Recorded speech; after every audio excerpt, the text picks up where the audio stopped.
আমরা যেটা মনে করছি যে 24-এর গণ অভ্যুত্থানের পরবর্তী দেখা গেল কি সারা দেশের মধ্যে একটা পথ পরিবর্তন শুরু হয়েছে, যে হাসিনা রেজিমের যারা ছিল তাদেরকে পরিবর্তন করা হয়েছে, কিন্তু পার্বত্য চট্টগ্রামের বেলায় এখনও কাউকে সেভাবে করা হয়নি। আমরা দেখেছি হাসিনার রেজিমের আমলে তাকে সহায়তাকারী যারা ভোটের সময় কারচুপি করেছে তাদের সহায়তাকারীরা এখনও সেখানে। আপনারা যদি ধরেন পার্বত্য চট্টগ্রামের ডিসি এসপি থেকে শুরু করে এখানকার আপনার 24 পদাতিক ডিভিশনের যারা ছিলেন এবং যে সেনা কর্মকর্তা তারা এখনও সে বহাল তবিয়তে রয়েছে। সুতরাং আমরা এটা মনে করছি পুরো দেশের মধ্যে যে অস্থিতিশীল করার যে একটা পায়তারা হচ্ছে, এখানে প্রতি বিপ্লবের যে কথাগুলো আছে এটাও একটা অংশ মনে করছি আমরা। ধর আমাদেরকে যে এখন একটা ট্যাগিং কালচার আছে দেশের মধ্যে, হ্যাঁ একটা ট্যাগিং কালচার ছিল এবং হাসিনা আমলেও ছিল, এই ট্যাগিং কালচারটা এখনও আছে।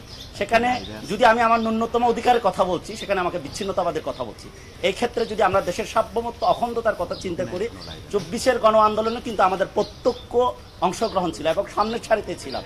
আমরা যদি বিচ্ছিন্নতাবাদী চাইতাম বা বিচ্ছিন্ন হওয়ার চাইতাম, আমরা কোনোদিন এটা চাইতাম না। আমরা এখনো মনে করি এই দেশটা আমাদেরও, মুক্তিযুদ্ধের সময় অংশগ্রহণ ছিল। আমরা এটা মনে করছি এটা সমাধানের একমাত্র কারণ হতে পারে এখানে পার্বত্য চট্টগ্রামে যে জনগণ আছে তাদেরকে একভূত করা এবং যে সমস্যাটা আছে এটা রাজনৈতিকভাবে সমাধান করা।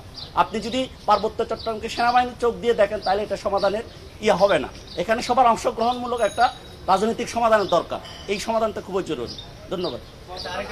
এটা আমরা একটু উদ্দেশ্য প্রণোদিত মনে করি, এটা আমরা শুভই এখানে আইসপিআরের একটা আমরা দেখেছি দিঘিনালা যে ঘটনাটা হয়েছে। হ্যাঁ, আমরা যদি একটু ঘটনাটা দেখি যে মধুপুরে যে ঘটনাটা হয়, এই মধুপুরের ঘটনার 25 কিলোমিটার পরে দিঘিনালায় কেন সেই ঘটনা ঘটতে যাবে, এবং এই দিঘিনালায় যে লারমাইস করে ঘটনাটা হয় সেখান থেকে সেনাকে মাত্র 5 মিনিট লাগে এবং তাকে যে লোকটাকে আহত করা হয়েছে, প্রথমে আপনারা যে ছবিটা দেখছেন যে লোকটাকে আহত করা হয়েছে তাকে কিন্তু সেনাবাহিনীর থেকে নিয়ে তাকে আহত করা হয়েছে। তাহলে এখানে একটা উদ্দেশ্য করা। এবং সর্বশেষ যদি আমরা দেখি নারায়ণখায়া যে রেড স্কোয়ারের জায়গা, সেখানে রাতের বেলা বিনা উস্কানিতে গিয়ে ব্ল্যাঙ্ক ফায়ার করেছে তারা, কিন্তু সে অঞ্চলটি কিন্তু পাহাড়ে অধ্যুষিত, সেখানে এরকম সাম্প্রদায়িক হামলা হওয়ার কোনো কারণই নেই যে ভৌগোলিক অবস্থানটা আছে। হ্যাঁ, কিন্তু সেখানে গিয়েও তারা বিনা কারণে তারা ফায়ারিংটা করেছে এবং শেষ পর্যন্ত গিয়ে দেখা গেল সে যখন প্রতিবাদ করতে যায় আমাদের লোকেরা যে কেন সেখানে আপনারা ফায়ারিং করছেন, এখানে কেন উস্কানিমূলক কথাবার্তাগুলো বলছেন।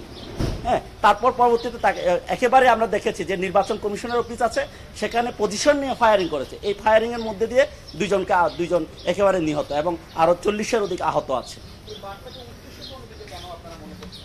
এটা উদ্দেশ্য প্রণোদিত মনে করছি যে আমরা আগে বলেছি যে এখানে হাসিনার যে রেজিমের হাসিনা যারা নিয়োগকৃত তারা এখনও তবিল বহালতে বয়া আছে এবং সুতরাং দেশকে অস্থিতিশীল করার জন্য তা এই ঘটনাগুলো ঘটানো হচ্ছে এবং উদ্দেশ্য প্রণোদিত এটা আমরা মনে করছি।